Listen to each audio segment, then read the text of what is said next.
Oh yes, this is the Hardcore Marketing Show. I'm Casey Cheshire, your host for this epic journey. And today's show, sponsored by Cheshire Impact, on a mission to help people maximize their use of Pardot and Salesforce. CheshireImpact.com. Bam.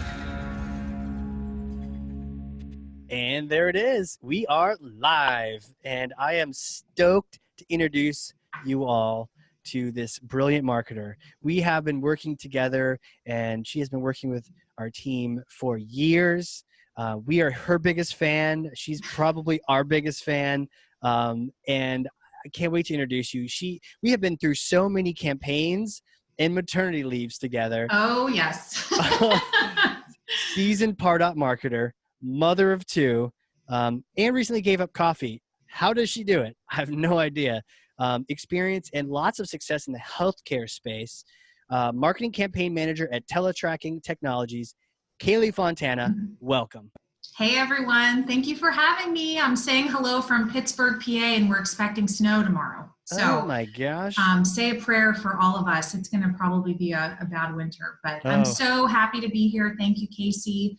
Again, this friendship and partnership has been since 2014. I think I took over as a Pardot admin. I was just telling somebody that today. I'm like, oh my gosh, we've been working with you guys for 5 years, and the future still is really bright for us in our partnership. So thank you. This is my first ever podcast. I hope it's valuable to people listening out there. So I'm excited. Let's chat. Well, let's get to it. This is great. I'm excited for you to be here, and I'm not so excited about that snow because whatever you get, I'm gonna get like a day later. Yeah. But sorry. So, no worries. The theme for this show is like what you're just talking about. It's all about the marketing best practices, things that are actionable, and also like a little bit of that nudge on how to really be successful with this technology. Not let the technology wrangle you, but you wrangle it. So we are gonna start the show off the way we start every show off. So let me grab this thing. It's really heavy.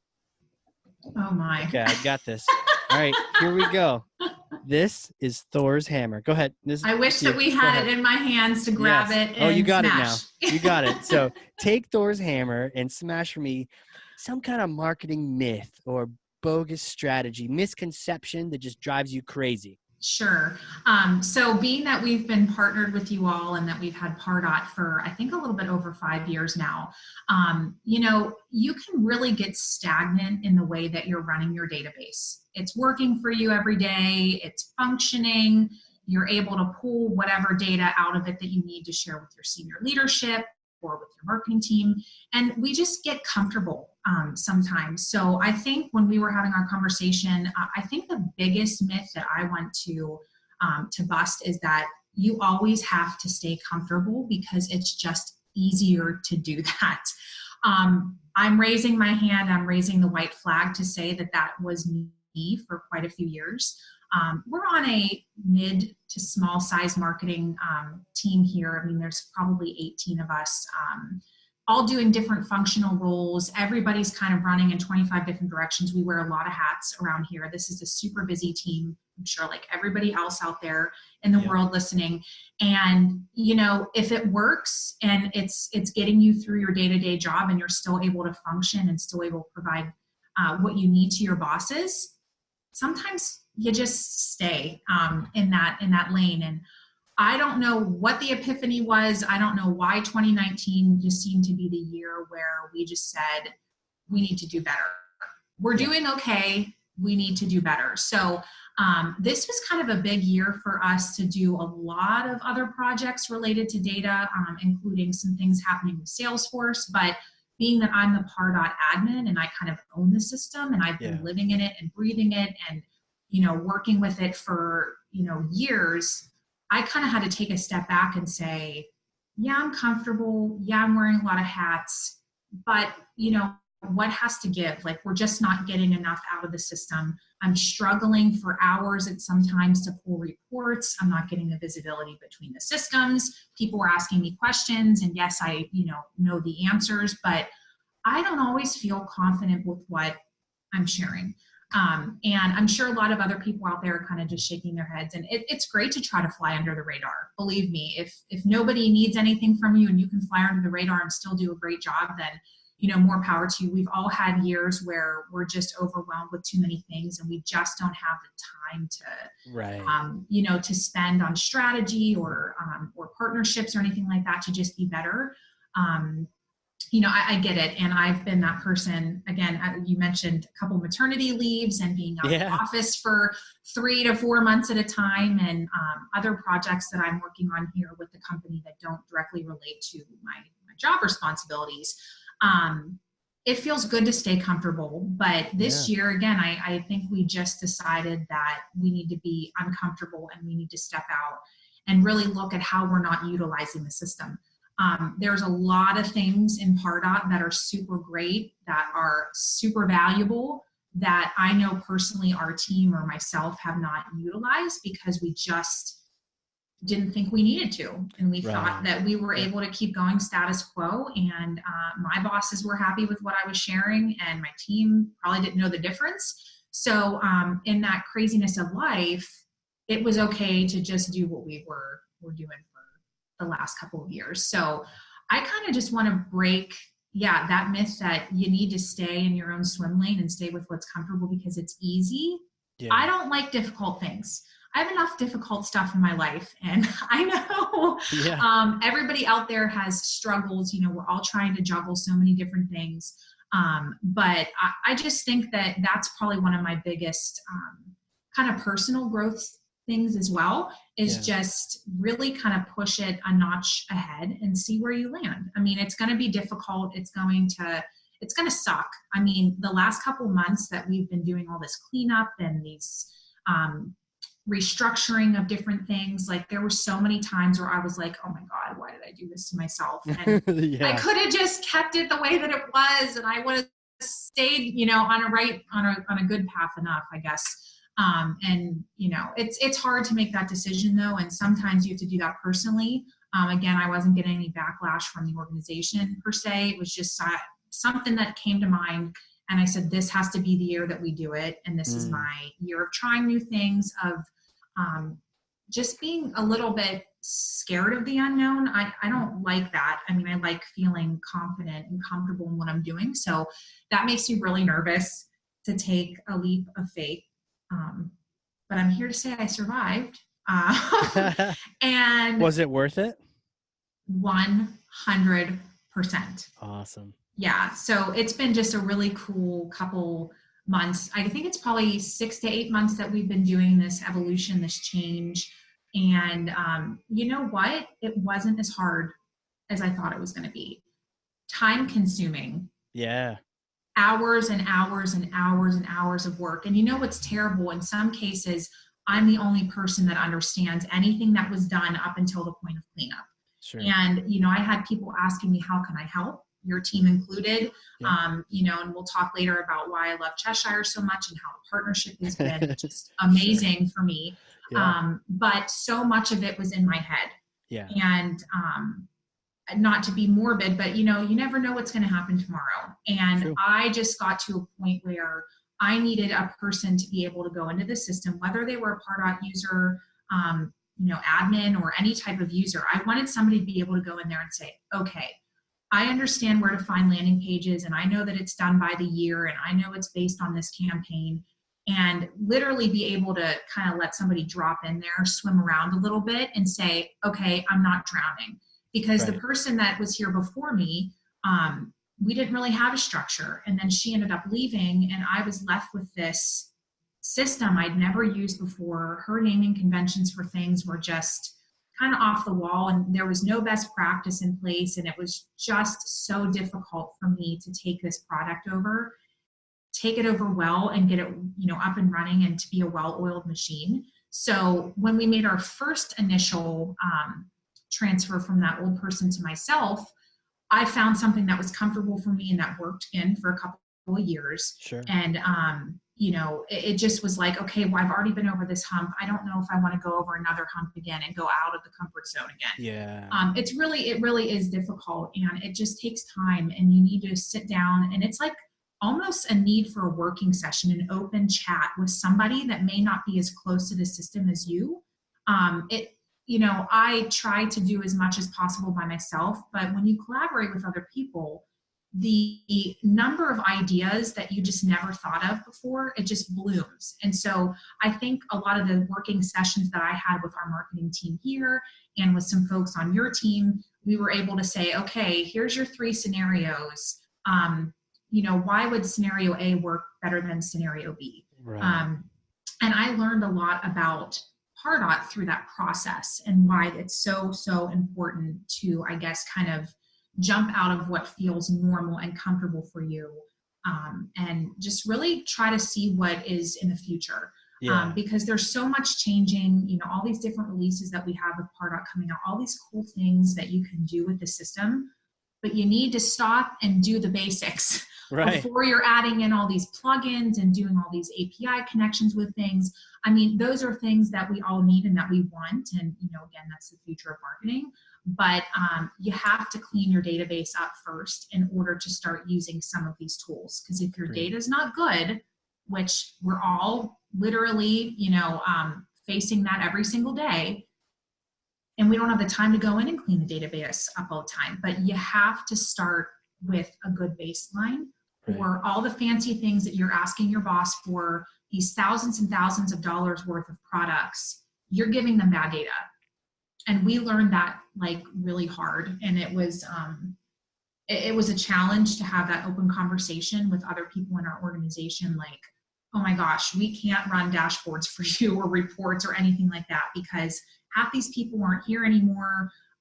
We're getting bounce backs and we're noticing our segmentation lists are just dwindling because we are not staying up to date with what we need to in the system. Right. So that's kind of my first big one, I guess. Well, we talked a little bit and intertwined I love to some, sort of dissect it too and kind of ask you some questions about that, because I love the fact that you were acknowledging, hey, sometimes it's great just to be in a predictable situation, and not even if anyone else is asking you to.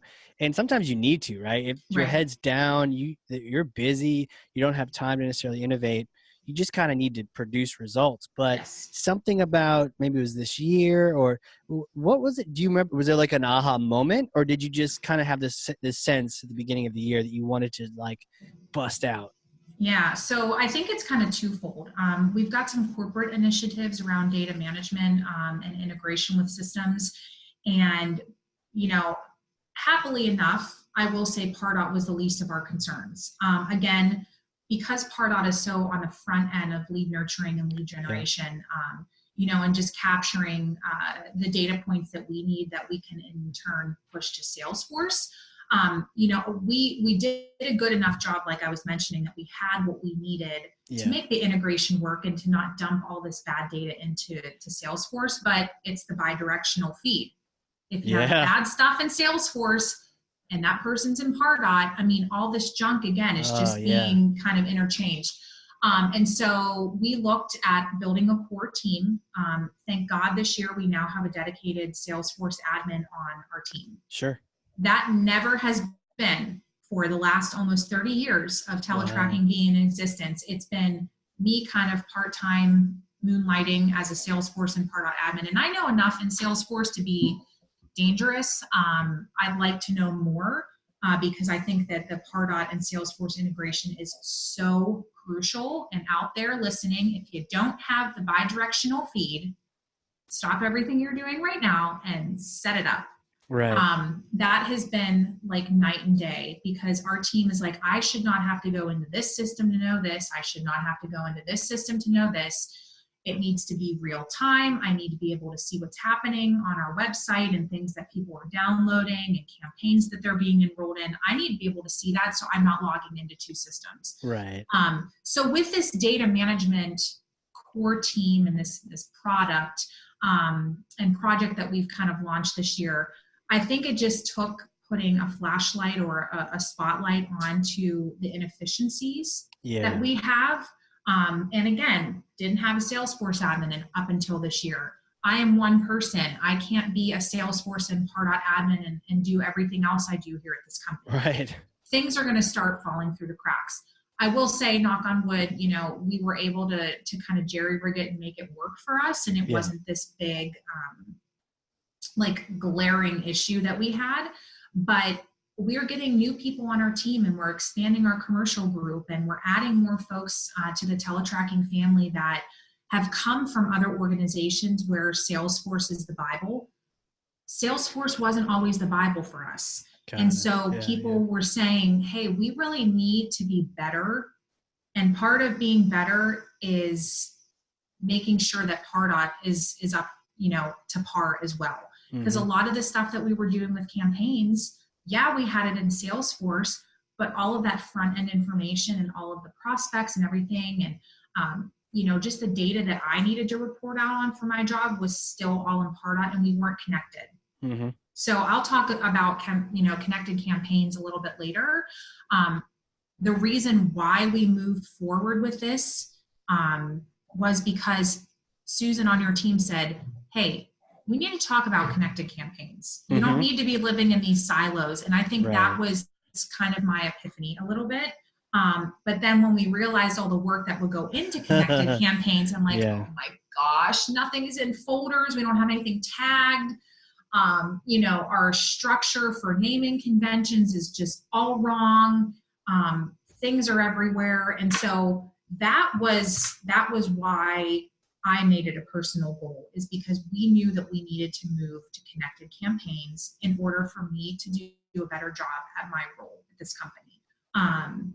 So I think how we kind of started the process, or what we did here, was I reached out, I did some, searching and Googling online, and, why connected campaigns? What's this new cool thing that Pardot has available? And should I really go out of my comfort zone? And should I make this huge process change? And what's the value for me?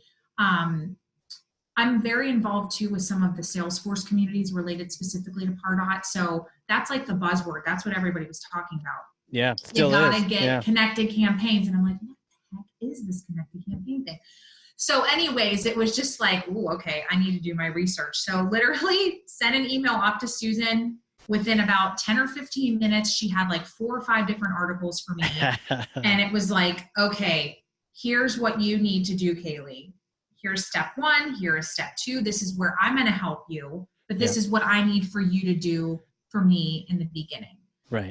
And just not to get into the weeds. I've been known to do that in my life, just taking I don't want to bog anybody down, but we had structured our our campaigns, in Salesforce. Yep. And we were using Pardot campaigns like 100% different. Pardot campaigns were more like large themes. So events, blogs, podcasts, webinars. It wasn't being utilized in the right way. Right. And we spent days going back and forth. What's scenario A like? What's scenario B like? How do you want to see your information? How do you want to share your data? And I could have argued it. I was at a Y in the road. I could have said, I'm good with this way, but I'm good with this way too. Until we finally just said, and Susan was like, you just need to pick one. Yep. I was like, but I know, but I don't want to have to go through this again in 3 years. I'm so glad that she and I talked through it, because I feel like if we hadn't, I would be in this exact position that I was 6 months ago in 3 years, when I have more and more and more work that I'm supposed to be doing for my job. I know, yeah. And I would be kicking myself. So, she was awesome in just helping me understand, hey, I'm the expert here. We are the person that should be guiding you as far as strategy goes. I really feel like after we talked, this is what you need to do. Right. So then again, she handed me a spreadsheet and said, pull your Salesforce campaigns, pull your Pardot campaigns, and let's start trying to put them together. But back to my earlier comment about Salesforce campaigns, our team generates so much content. We do so many events. We're involved in a lot of webinars. We just have so much action happening on our website and happening within this team. And we had zero visibility to marketing's impact on sales deals. Right. Okay. Yeah. So that was like the flashbulb that went off that said, okay, this is why you need to use Salesforce campaigns. Pardot and Salesforce campaigns were totally different. Yeah, they are. Until connected campaigns. Recently, right? Okay. So it was just kind of like, oh my God, we've done all this work in Salesforce. how the heck do we do it in Pardot? And it was, again, spreadsheet after spreadsheet. I had to go in and I was looking at everything that we did in Pardot. Landing pages, forms, lists, custom redirects, anything under the sun. And it was literally pulling like almost an entire like site map of everything we were doing. I had 100 different tabs on the bottom of things. I was working in and out of spreadsheets. But you guys actually have a pretty cool tool. It's like a mapping tool that Susan helped me with. And it was really nice to just say, okay, here's what's being asked of me. Here is all of my data from Pardot. And like, let's just start going line item by line item. And again, I have to just be honest, it's hours and hours and hours and hours of work. If you have not set your system up to be successful with the way Pardot campaigns are supposed to be run, we did not do that in the beginning. Right. So again, learning from our past, trying to be better in the future. Yes. But it was just, it was a cool experience to work through that and to look, because I don't know if we want to move on to another, myth here about like being super, super. Here's the hammer back. Okay, I'm going to smash it here again. All right. I feel like Superwoman. Okay. I'm smashing another one again. Yeah. Superwoman. Kind of in tandem or ties back in with comfort, but like literally just nobody has any time to do this. And so that was my biggest excuse for so long is I'm wearing too many hats. I'm responsible for all this stuff. I'm, moonlighting as a Salesforce admin, like, oh my God, I just have no freaking time. Right. And it almost was like I just had to block days on my calendar where I said to people at work, I'm like, do not schedule a meeting with me. Do not schedule a phone call with me. I am literally in the trenches right now, and I'm just doing my best to get this section of Pardot cleaned up for these 3 days. I can take a pause and do this. But what's crazy is that all of this stuff ties into another in Pardot. It's like you have to have a landing page that's associated to a campaign. You have to have a folder. And then what about these tags that people are talking about? Why are we not using tags? And so, if I could just say the cleanup is worth it. Do it. Look at yourself, look at your system, look at your team, look at your workload. I mean, again, I know we're all so busy, but this has been the best thing that I have done for my personal time at teletracking and for this company was to take the time to clean the system up. Is it perfect? Probably not. Are we learning every single day? Absolutely. Are we in a better place than we were 8 months ago? 1,000%. Right. And it makes me a better marketer. It makes me a better employee, and it makes me utilize my time in a more efficient manner. Because when I was talking about pulling data from Pardots related to campaigns, it was hours of work. Yeah. And I'm like, well, wait, what am I supposed to be pulling from Salesforce? What is, and it would just cause too much confusion, and I would get frustrated and I would get angry, and then I would have to remove myself from the situation. And then I'm putting it in a delay even further. Sure.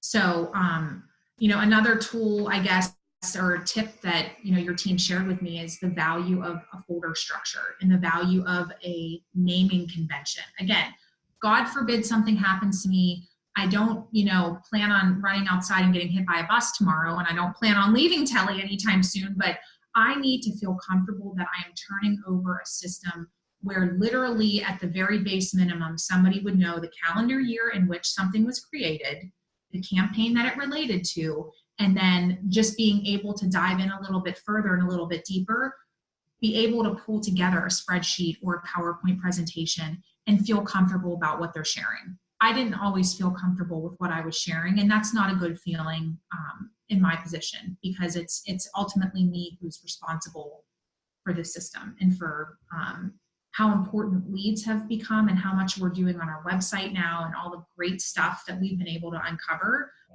There is so much more transparency and visibility into our systems than ever before.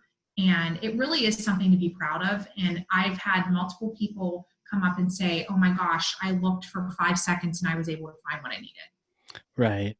So yeah, there's something to be said about that. And I get it. Like, we're all so busy and we all have a lot to do, but goodness, it feels great to be ending 2019 in a couple weeks here and think I'm starting off so much better in a new year. And you're going to have so much more data and so much more reporting abilities Yeah. to be able, to your point, show how marketing's doing, how they're contributing to Yes. those sales. Yeah. And I think at last glance, or at last conversation that I had with our SVP of marketing, I think we have been able to light up the fact that marketing's attribution on current sales and current opportunities in the pipeline is like some almost 80%, that we've had an impact. And for years, we were sitting down at the end of the year and looking at our closed won opportunities and saying, okay, this person attended a trade show, and these people downloaded an ebook, and then they came to a road show, and this person has read 12 blogs.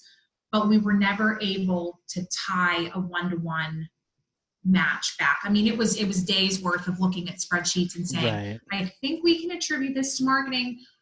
Hopefully nobody asks us for more clarity on that, because we don't really know for sure. And that's terrible that you have to think. We would dread the end of the year, to have to think about going through hundreds of deals and trying to tie contact roles and prospects and whatever back to these opportunities. And that process is a little simpler now. And again, we have better processes in place, and there's been some change management too. Nobody was really accountable for putting things in either system. It was just sort of like, all right, I'm going to put an opportunity in and I'm going to close it the next day. And so then we have no opportunity velocity. We have no idea what contacts had influenced the opportunity. And so it just allowed for us to have a lot more clarity about the impact, because we do multi-attribution here, multi-touch attribution. It's not really a first touch or a last touch. Right. Last touch does kind of, I guess, dovetail into what a primary campaign source would be on an opportunity. But, I like to be able to share with Amy and Chris on our team, like, here's the evolution of this opportunity. Here's everything that we did to help nurture it, and everything they did on our website, and things that they attended, and all this crazy stuff that they were involved in. And I can hand that over, and boy, does that feel good for us to stand up at the end of the year and say, hey, marketing has impacted like 80% of the opportunities that close. That's a lot. And our sales cycle is very long. Sure. So stuff that we've been doing and cleanup and work that we've been doing since, 2016, 2017, we still have people who are on opportunities that were doing stuff in, a few years ago. And I made it a point to say, the moment that we started using Pardot, I still want all that data. So I didn't just say, all right, let's start fresh and clean and only clean up 2019's data. I went all the way back because I felt like that was so important. And I think Susan, in some cases, like, why don't we just go back like 1 or 2 calendar years? And I said, I wish I could say that it would save me a lot of time, but our sales cycle is so long that we're still closing deals for trade shows that people attended in 2016. I may not have had that information if I didn't take the time to go back and just say, I know this stinks. I know it's going to be a process. Right? You kind of need to suck it up short term. Yeah. Right. You just have to you got to do it. And, it feels like such a sense of accomplishment, I was definitely not happy doing it. I was not as happy as I am now, or it was a big weight on my shoulder, and I just felt like I couldn't let it go another year. Yeah. So. And to your credit, the longer you let it go, the more work that just sort of piles up on it. So. And it's great to hear that you're able to, collaborate with Susan on that. What's your take on, collaboration, third-party vendors? I know we were chatting earlier about this on the prep call. You have an approach to it. I mean, some people see it as a pro, as a con. What's your sense for it? So that's another marketing myth that I want to bust. Smash. That you don't need help, or that you don't need somebody to guide you. Like, I would love to be able to say I'm the smartest person in the world and I don't need help from people. That would be the largest lie I've ever told. Sure. Same here. The greatest thing about my team, and the reason I love working here so much, is because of the collaboration. And I can't do everything in a vacuum. I am not an expert. I don't have the time to be an expert. And so when I took this role over, I have prided myself in the past of just being able to kind of jump in and do my own research and get myself up to speed. Yeah. For whatever reason, when I started using Pardot, I was just like, drowning. And I hate admitting that because I, always want people to think, sure, oh, she's a self-starter and she knows how to figure it out. And that's a great quality to have an employee or an person. And I just remember trying to write an email and not knowing if it was a new list email or if I needed to create an email template. And I called Amy and I was like, I'm on the verge of a breakdown right now. Sure. I need help. We reached out to Salesforce. Your name came up like 100 times. We did some research through the communities on Salesforce, and Cheshire Impact was the name that we heard time and time again. And so I was like, well, there's something to be said. So kudos to you and your team, because I think you all are wonderful and it has been just such an awesome partnership. But I really feel like I, to this day, would not be as successful as I am in this position if it would not have been because I started working with your team. So ask for help. You're not weak for doing that. You're not a lesser person. You're not a great employee. You're not, marketable if you've partnered with somebody for 5 years that is the expert. Yeah. So it is an expense, but it's an expense 100% worth it. I can't tell you how many times I've shared something with your team and said, I literally can't do this and something needs to go out tomorrow and all of this stuff needs to happen and I need you to do it for me. And then I get an email back like an hour later and they're like, it's done. We've scheduled your email for you. And I bet that felt really good. Yes. And I'm like, I'm not going to get fired today.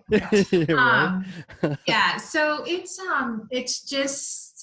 it's hard asking for help. I know that. And I really don't like doing it myself personally. I'd love to be Superwoman. I really, really would. And I think all of us would love to take the credit for stuff when credit maybe perhaps not due wholly to yourself. I mean, it is a partnership. It's a relationship. More than anything, I feel personally connected to your team members. Right. I know you mentioned as we transitioned, through 2 different maternity leaves, I literally left and nothing bad happened. Everything was great. And that's all due, in fact, that we sent your team a list of things that needed to happen for the 3 months that I was gone. We had a point person in place and it was like Kayleigh was still here. Yeah. And they've gotten to know our system and they know our products. They know our mission. They know me. They know what I do for my role. And it's like we're almost in some cases speaking the same language. Right. And that is so hard to find with anybody, let alone, I don't even know how many clients that you have, but it's like everybody's doing things differently, but they've never made me feel like my priorities or my stuff happening within Pardot was nothing less than like their first priority. Yeah, like you're not like a number, like you're in the Matrix or something. You're just one of a billion other people. Right. Yeah. Yeah, and I think that's really special. And so that's what I've openly shared with anybody who you've asked me to talk with about why partner with a third party, why Cheshire. I just 100% do not think that I would be as, not that I'm this great person and I'm like excelling in everything in life, because that's certainly not the case, but I just don't think that I would be in the position that I am in today and in the role that people have entrusted me here at Teletracking if I would not have had the training, the basics, the education, the relationship that I have built with your team over the last 5 years. So, so many feathers in your cap, and I feel like we need to have like a group hug now. Maybe group hug. A virtual hug, yes, through the computer. But my biggest advice is if you're really struggling with the cost of something like this, it's not cheap and it is an expense, and some marketing budgets just don't allow for that. The really cool thing with Cheshire is that you have flexible options, so you're not pigeonholed into X number of $1,000s a month. Like, it's okay, here's what we need to do. They're going to price it out for me based on a number of hours. Sure. If I don't use all of the hours that I have, budgeted, then let's talk about maybe rolling them over to a different month, or, they're just talk through the options of what your goals are as an organization, do your research, And then all you can do is ask and have a conversation. You know, I feel like so many people put their foot down because they see a number and they're like, no, we can't do that. Sure. Maybe you need to. You need to take budget away from something else that is not as important, or that's not giving you, I mean, the health of your database and the health of your system should be like your number one priority. Because again, you're not going to be confident in sharing reports or data or anything along the lines if you can't even pull the information that you need out of your system. And again, sometimes you just cannot do it and you cannot accomplish it yourself. Right. And I love the larger point too. And by the way, thank you for saying all that too, because the feeling is very mutual. I mean, whether we're flexible with the way we do things, just it's to make you the hero, right? That's really what I don't makes know us if I'm happy. a hero. No, you are, right? Now you're on a podcast. So it's to make you the hero. And so we're happy to support you. We could be like your Yoda behind the scenes. And you're the Jedi. Yes, I love it.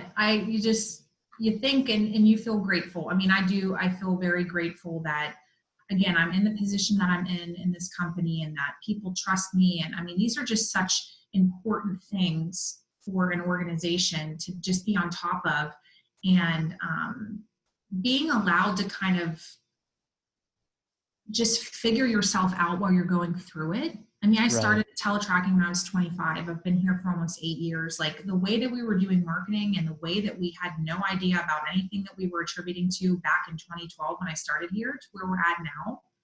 I mean, that is so much personal and professional growth for me too. Agreed. And I just feel like really lucky that I'm the person that they've picked to go through that, you know, because Definitely. Organizations change, things change, people change. You know, and it's just been a really, really great experience for me.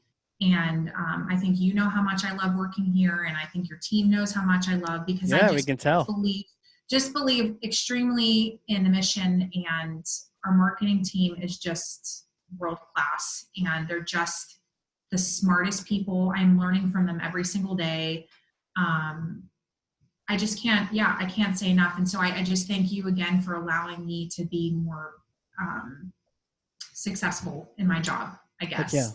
So, and helping me learn along the way, because again, it's an evolution.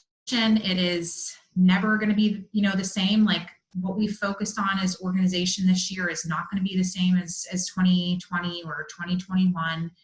But we're building the stepping stones, and we're building the blocks that we need to be successful in the future.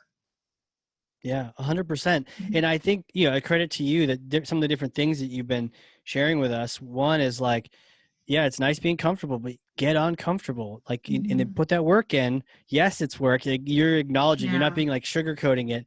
No, there's some work to go on here. Yeah, there's some legit work. But it's 1,000% was your worth, 1,000% worth it. And your last part was just, get help, team up, collaborating internally with your team, collaborating with our team, just bouncing things off of people. So you're not doing this in isolation, Yeah. That's a lonely world. I mean, it is a lonely world to be in. Well, it can be for sure. Yeah. And then you shoulder everything, whether it's good or bad, you're the one taking the credit if it's done well, but then if it's not done well, you're like, oh, maybe I should talk to somebody about that before we went down a path. I mean, because again, back to the why in the road, when we were deciding how to clean our data, I'm like, I just need to talk about this with somebody, I just need to talk it through and make sure that we're making the best decision for us in the future, and not like my quick Band-Aid type, fixes that we've done in the past and been okay with for a couple of years. And then it's like, you got really intentional with it. You're like, okay, what does a non-Band-Aid solution look like? Yeah. How bad is it going to hurt? But then what's it going to look like afterward? And my knee's going to be all better afterwards. Yes. So, for sure. We're getting there. Yeah. You're getting there. Well, here's my next question for you. Like, who are you? How did you become this superwoman of marketing? Smashing these myths, leading people through changes, and braving the storm. Take us back. Like little Kayleigh days. Did you always know you're going to be a marketer? Like who are you? Oh, no. It's been a riveting 33 years. So, so ironically enough, as a young girl, all the way up through, I think a senior pretty much in high school, music theater was my life. Awesome. As you can tell probably by my personality, I'm very outgoing and rather confident, and love talking to people, love being social. But I attribute that to being put into music theater at the age of 8. Wow. And what was the show? It was like your first show. It was The Lion, the Witch, and the Wardrobe. Wow. So Narnia, I guess, or whatever. But Yeah. and Charlie and the Chocolate Factory. I worked with a company here in Pittsburgh called Act One Theater School. And the reason my mom and dad put my sister and I in it was because we had a mutual friend, and she said, hey, my daughter's going to this summer camp.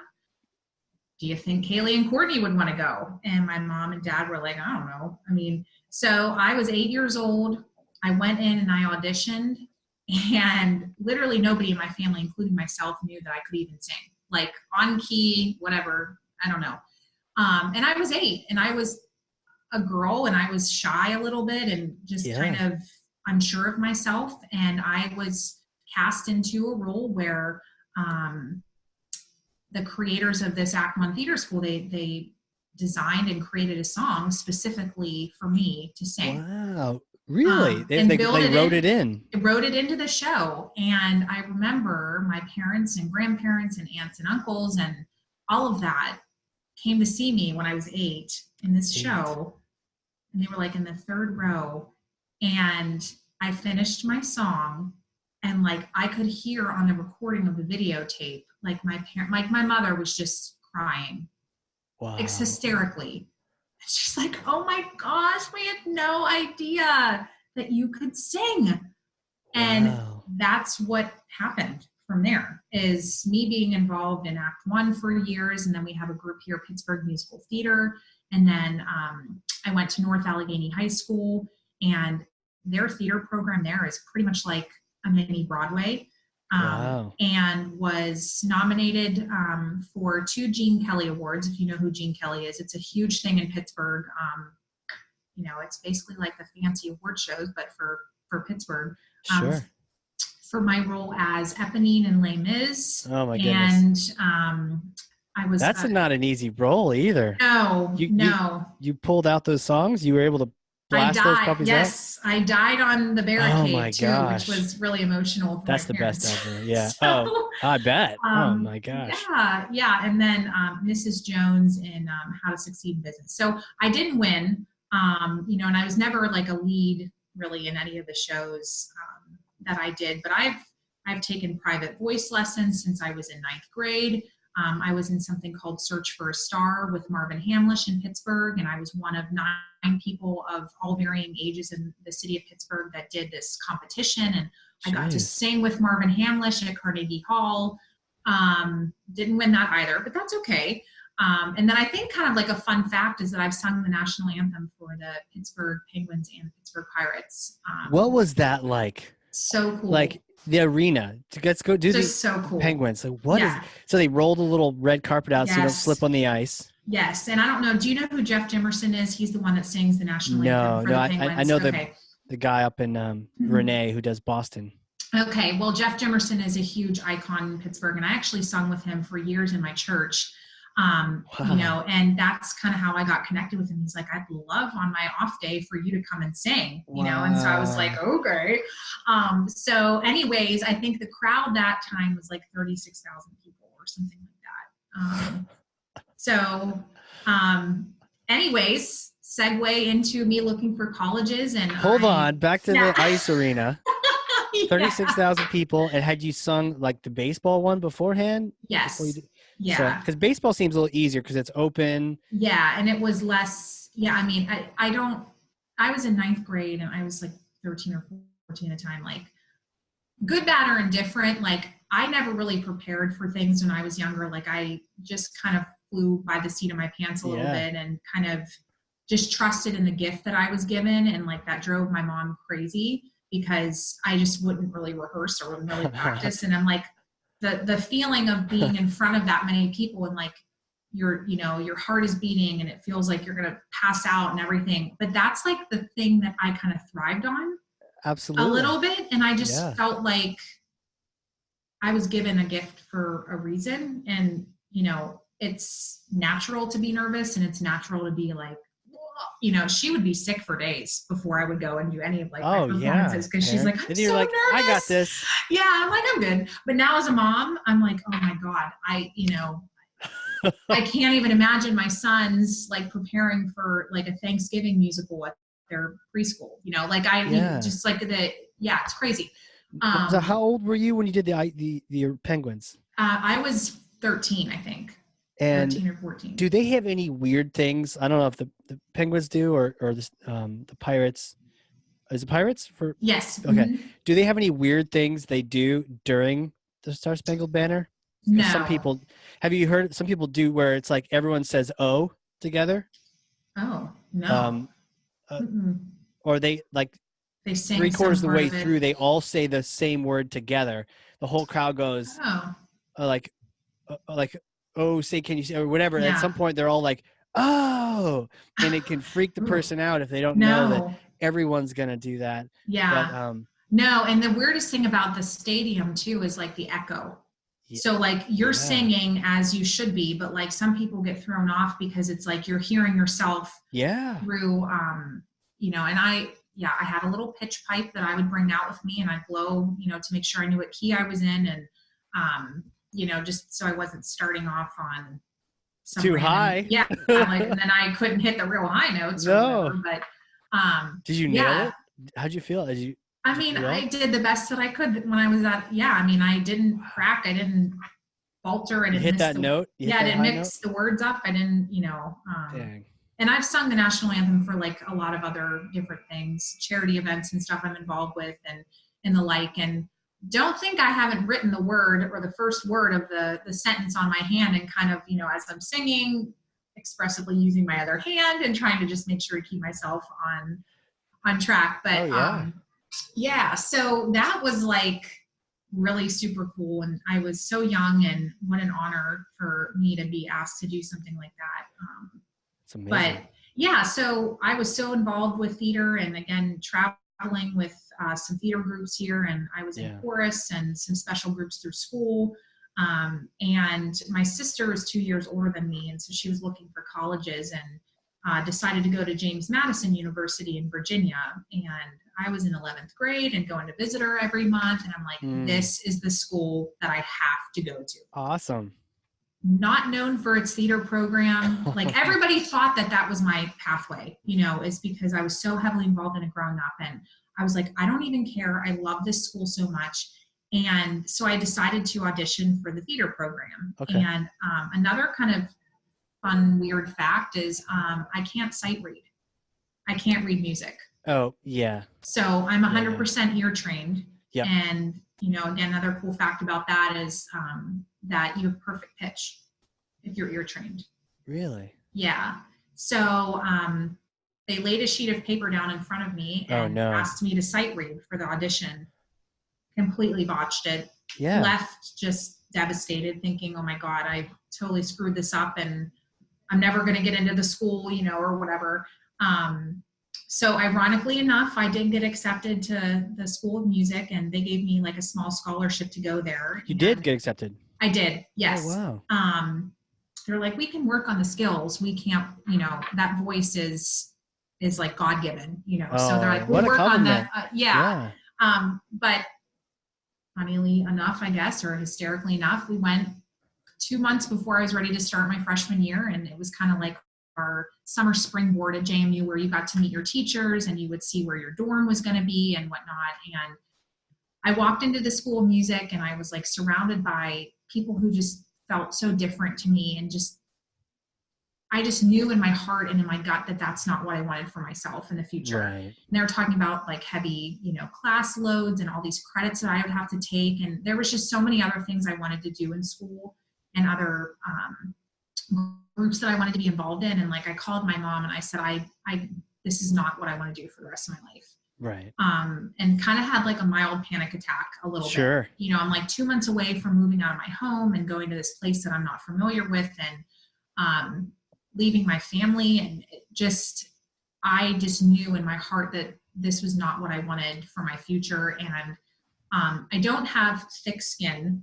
I take criticism a little bit, probably more personally than I should. And that's the lifestyle of somebody fighting to be the lead star in a show or being the best musician or being the best singer. And I'm like, I can't do this for the rest of my life. Like I just, getting like 100 rejections from auditions and all that. That's just not me. And I knew that about myself, and whether it was my gift given to me for a reason, and I'm still trying to understand why, at this point. I think so. I mean, that was the beginning of school too. I mean, what a cool signal to it's not the end. Right. it's like not the very end. beginning. Yeah. So I remember like being in the middle of the quad, and I'm crying to my mom, and she's like, well, okay, Kayleigh, like, what do we do now? And I'm like, I want to go and meet somebody in the School of Communications. Cool. I like to communicate. Right. I like, writing and reading and the arts and all of that. I'm like, okay, like, let's do it. So ended up getting accepted into the School of Communication, and they were doing like a pilot program for healthcare communications, which is what I ended up going into. And I double minored in human resource and development and women's studies. Okay. They were GPA boosting minors at the time. I'm like, that'll be good on my resume.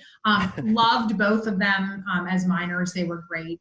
And I ended up becoming a part of the Sigma Kappa sorority, and I was a work study student. And so I, was able to work for a couple of semesters and make money and all of that. So had like the absolute best college career ever. And I miss James Madison every single day. And I pray to God somebody from my family wants to go there. I keep training and coaching my oldest. I'm like, you have to go to James. Start buying them clothes. Like I know. Well, he has plenty of clothes. He's hats. Yeah. Oh yeah. Okay. So anyways. Well, super quick. Like, as you're telling your story, I can relate to it because very similar for me on theater, very young age. I think yours was actually earlier. Mine was like a 5th grade play. Yeah. Where it was like, actually it was, and I was essentially I tried to be the cool kid in the play. To audition for the cool kid. And no, I got the nerd kid, but I was like this white Urkel. But it was like the star of the 5th grade play. And I had never even considered that, So I'm with you. Sometimes you just take someone going, hey, you in this thing, you should do more of this. Yeah. And then for college, you can probably relate to this. I was looking at 2 different schools. One had like a nice, long, big theater. The other one was this like new design of like a box theater. It was like all blackout box, and you'd have like the seats are almost in the round, experiential kind of thing. And so I had a chance to choose, do you want the traditional theater or this box, like more. So I went with like more artistic one. Like, okay, let's do this. Let's do this. But the theater, I think it opens a lot of doors. It also gives you that confidence and all those other trappings. Yes. And I, probably to my husband's dismay, my children will be put into theater. If nothing else, again, for the confidence and, just the ability to start learning how to memorize and public speaking and being comfortable in front of people. But, it's funny too, like, at North Allegheny, where I went to high school, music theater and the musicals were like the cool thing to do. And the center of our football team was Jean Valjean in Les Mis. Oh, wow. And I remember all of his football friends came and supported him on opening night, and were like, it was just never like, oh, you're in theater, or like, you're in music, that's weird.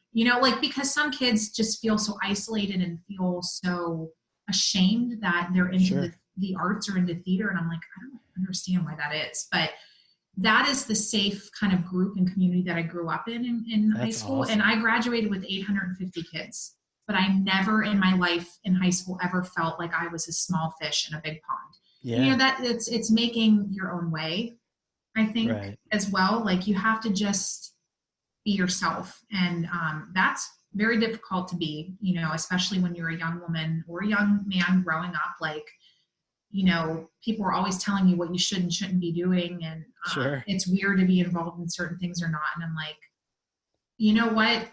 That was the most safe, again, community, and the safeness that I felt within that bubble just made for a really, really comfortable and warm and awesome experience growing up. The acceptance is like, you don't have to defend yourself. Now you just kind of can flourish. How did you get into marketing? Great question. So after I graduated, I moved back to Pittsburgh.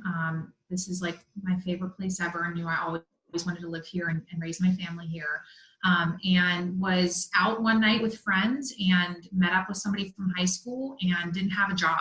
I mean, it was like a month after I graduated, so didn't have a job.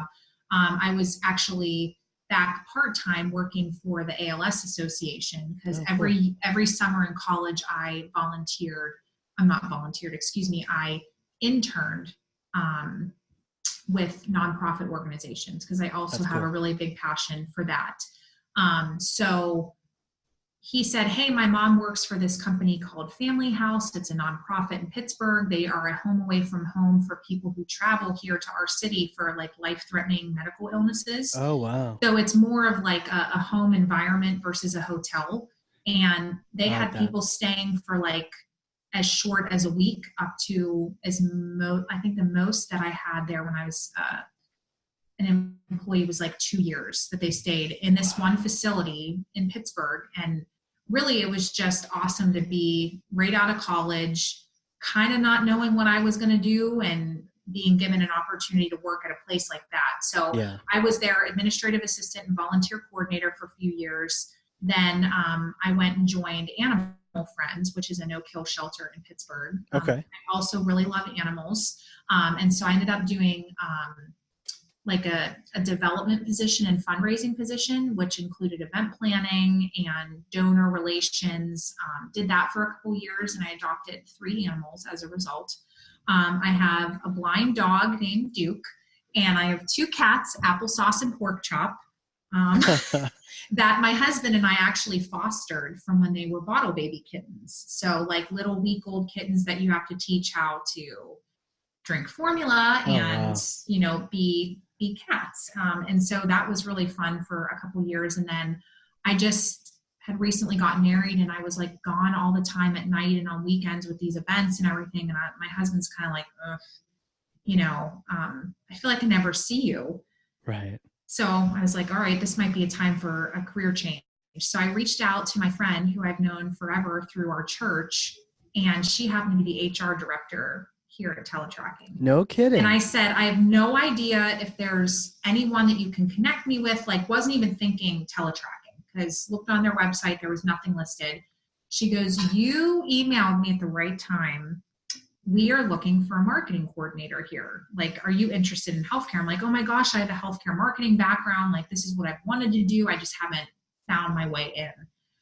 And so I met with Amy, who's been my boss for the last, 8 years. Yeah. We hit it off immediately. And I started off as like an entry-level marketing person, and then was given the opportunity to do event planning here for a couple of years. And then I had Aiden, and I didn't want to travel, and just I wanted to try something different in the department, and I wanted, more experience. And so that's how I landed into this position that I've been in. So cool. And the rest is history, I guess. So yeah, years later now, right? 7 plus, almost 8 years now. It'll be 8 years in February. Yeah. Wow. So yeah, that's an awesome place. And it's just how all the stars align in your life. I mean, we never understand why things happen. And that's a struggle because a lot of us like to know that, why is this happening to me? Why is this not happening to me? And, I've had some pretty cool experiences and been able to do some different type of work, but teletracking is just so cool what we do here. Yeah, and I love seeing all the posts on LinkedIn and just, I don't know if you, I'm always liking them. Yes, I'm you're like, always, I'm like, yay, thank you. Do this. Yeah. Here's a question for you. If you were to get back in a time machine, just get back into one, they've got one free, Uber time travel. Ooh, I like it. Yeah. And, go back to the beginning of your career. Let's say you just graduated. What would you tell yourself? You can't change anything, but you can tell yourself maybe some wisdom or advice. What would you tell yourself knowing what you've been through and all the things you've experienced? Take a risk. Take a risk. I mean, I think more than ever, like I said, this has kind of been a personal and professional growth year for me. Yeah. And I've always been more comfortable being comfortable. And that might, in some cases, have pulled me back from things. Right. And maybe not allowed me to realize full potential. But it's okay to screw up. We've all screwed up a lot. And that has taken me so many years to understand that by screwing up, you grow, and hopefully you don't make the mistake again. And we repeat mistakes, and, but I've always been my whole life a people pleaser and worried about what people think of me. And, does this person, why does this person not want to be my friend? I don't understand. Right. And I've let it strangle me in some cases, Sure. And I think because I maybe didn't take risks because I was worried about what others would think, that's held me back a little bit. And you don't have to be friends with everyone. I like it. And I hate saying that because I love people and I want to be friends with everybody, but I just may not be your cup of tea. And I struggle with that for so long. I'm myself, I am my own person. I never want to apologize for being me. Yeah. And I have an outgoing, loud, kind of boisterous personality, and that's just not for everybody. But be yourself, so that the friends you do have are your friends for the real you. Yes. And not for, and that's what I'm trying to teach my kids, is be authentic, be you. Whatever you want to do, I will support you. Yeah. Because I had that kind of support system when I was growing up. My family literally was at everything that I did, whether I was standing on the side of the street singing for something, or if I was in front of, 60 some thousand people at a game, and it was always people there supporting me and lifting me up and telling me, how great I was and how lucky I was to be where I was at that time. So that is the absolute amazing, cool, awesome thing about being a mom. Is shaping these blank canvases, and everything that you do in front of your children or that you do around your children, it's a paint stroke. Totally. On a blank canvas. And I just think, all the things I didn't maybe get to do myself growing up, or that I had aspirations to do in the future, I want to do that with my kids now.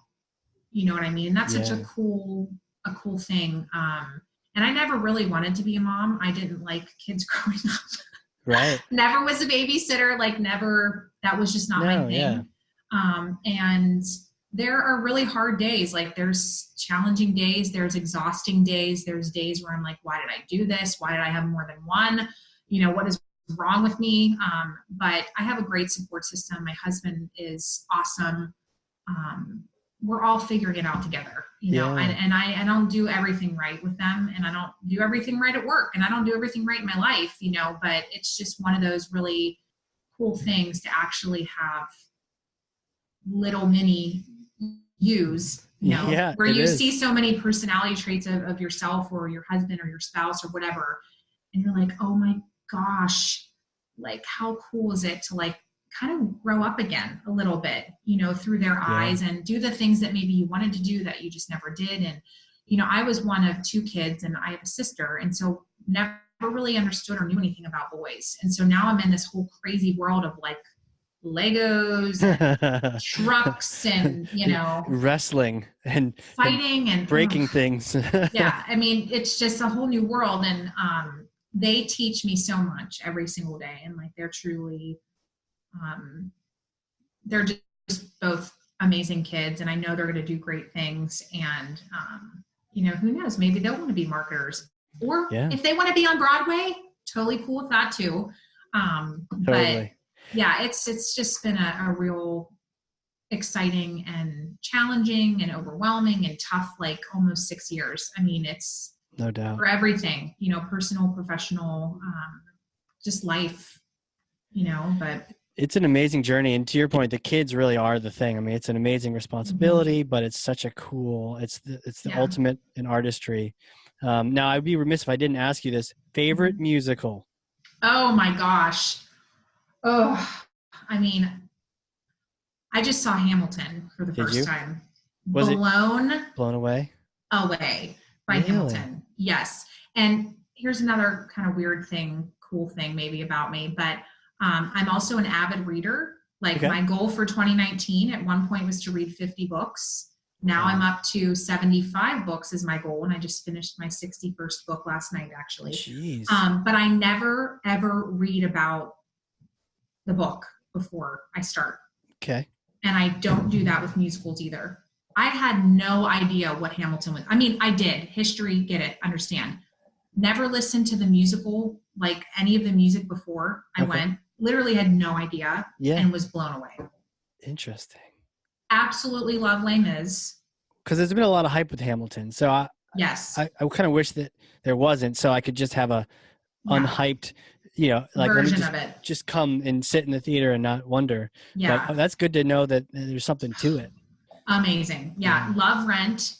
I do too. Yeah, Les Mis and Rent are fantastic. Yes. Wicked. I sung so many songs from the show Wicked when I was still in high school, and I will still cry when they're singing Defying Are you Gravity. Galinda or are you Alphaba? Alphaba. In Wicked. You're Alphaba? Yeah. 100%. I could actually picture you in green face paint, honestly. Yes. And raised, really with the broom cool. in the air? Yes. Defying Gravity. We're totally spoiling it, but you got to watch it, people. Amazing. Yeah. Cry every time when that, I mean.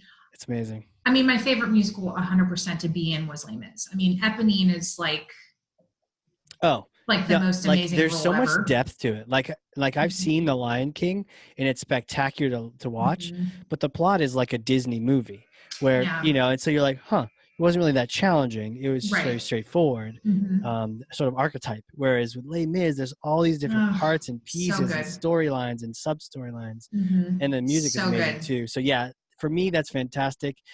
It's for me, that one's tied with Wicked. Yeah, I know. Wicked is so.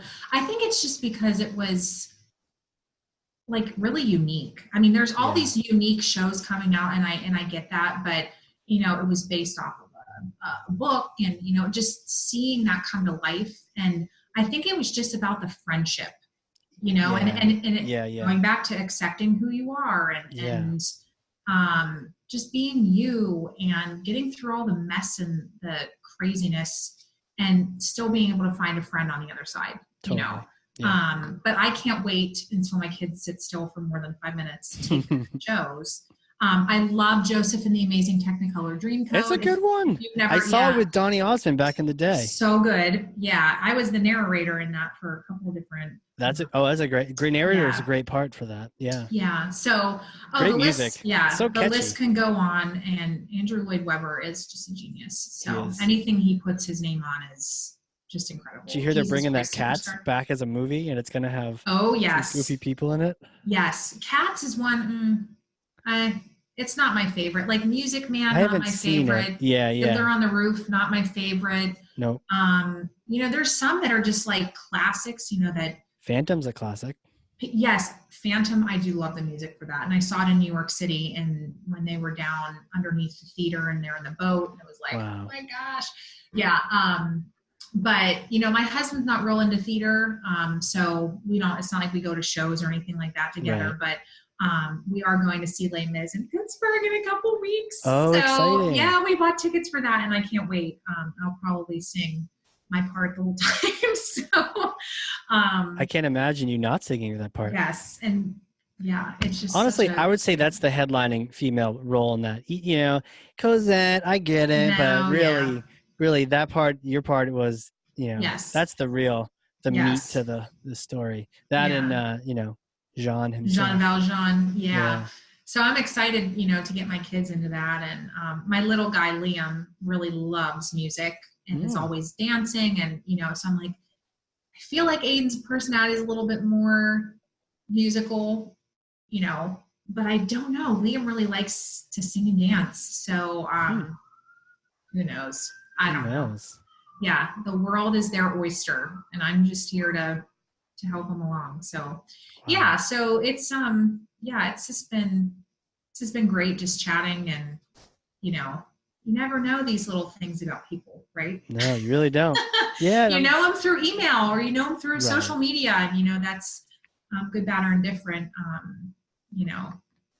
It's just nice to have a personal conversation with somebody that connect. I know for 5 years, I guess. So I know, right? Finally do that. Where can yeah. people connect with you? How would you like people to Sure. reach out and hit you up and learn from you? And Sure. I would definitely say LinkedIn. okay, Yeah, I can share my information with you on LinkedIn. I do run the social media channel for teletracking. nice. And I know you interact a lot with the content and everything like that I'm sharing, but quick plug for teletracking. We're Yeah. a healthcare IT company who has patient flow software in hospitals and health systems in the US and the UK. So basically we're able to light up hospital operations so that everybody knows at any given time where your patients are, they're moving to and from procedures, if they're actually in their patient room, if they're on their way out to be discharged to go home with their family. We're there every single step of the way Wow. for their entire point of care and their care continuum. So the efficiencies and the amazing things that are happening with our clients really do inspire me every day in my position. We just were at our client conference a couple weeks ago in Miami, Florida, and this I think is my 8th client conference that I've been. And They blur after a while. they After a couple of do, years. they do. But you know what does it? It's the clients. I mean, these clients have been coming for years after years. And I ran into a group from University of Utah, and I've seen them for the last 8 years, it feels like. And I get a huge hug from the one person, and she's like, "Oh my gosh, so your son's almost 3 now, huh? Yeah. And you have an older one, and is he in kindergarten now?" I'm like, we have the coolest clients, Seriously. and these clients are people. Like, everybody is a person. We're always so focused on prospects and client, like people are people, and marketing, like that's the coolest thing about being in this job is like the people to people interaction and the human element of it, and it's just the stuff that we do here at this company, our mission to ensure that we give hospitals and health systems the right tools to make sure that they're not turning patients away from the emergency room and that they're getting patients out of, their beds quicker so they can go home and be with their families, and that we're treating people, to the most efficient and best way that we can, again, to make things run smoother.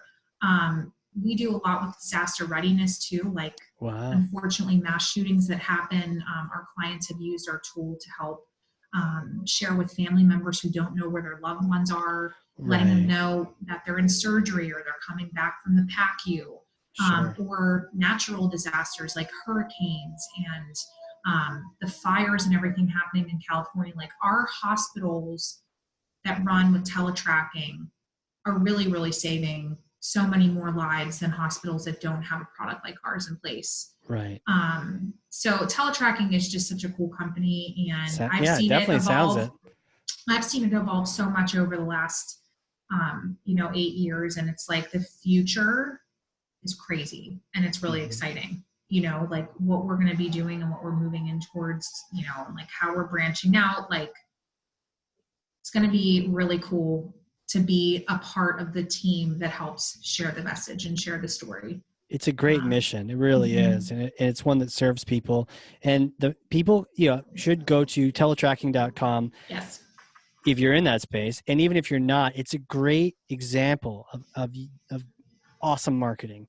Awesome marketing that comes from you knowing the customer really well. You're hugging each other, which means you also have conversations. And if they know children, pain points. And if you know pain points, you can be much better at marketing. So what you guys are doing over there is fantastic. And it's a good example for people to look at. Like, look, get to know they're not numbers. They're people, and they have challenges. They have missions. If you can help them out, they can change the world. So it's what you're doing is great over there.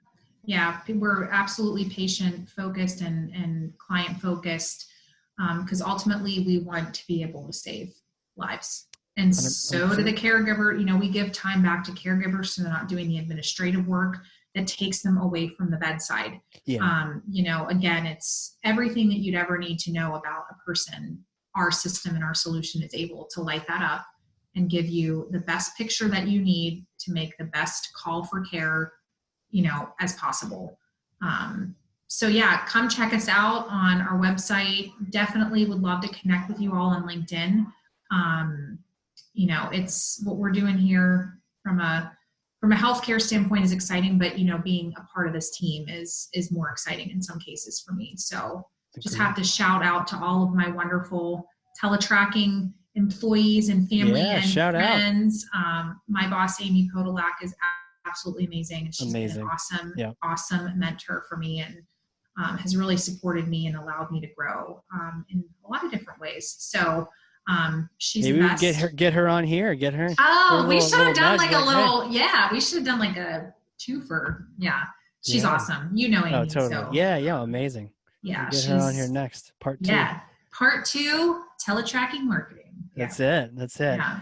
Well, thank you so much for being on here. I don't know if you looked at the clock, but like time is like warped by. It was an hour and a half almost, right? It was amazing. Yeah. But it just didn't even feel like it. It just felt like a fun conversation about different cool things. And yeah, thank you. I really appreciate it. This has been such a pleasure, and thank you to your team. Again, huge shout out to Susan. She's been 100%. Absolutely amazing. And so is Anne. You've been great. You know, Logan's been great. So just big thank you. I think, again, we would not be where we are today without you guys. So.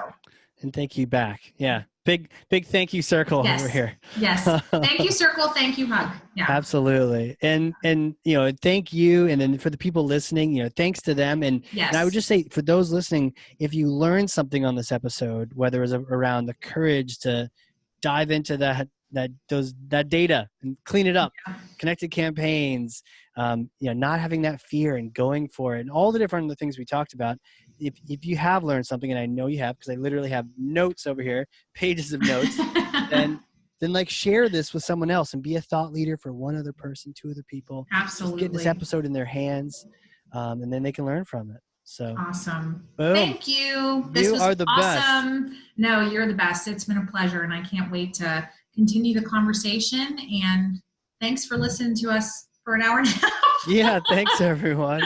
You know, this has been the Hardcore Marketing Show. We'll catch you all next time.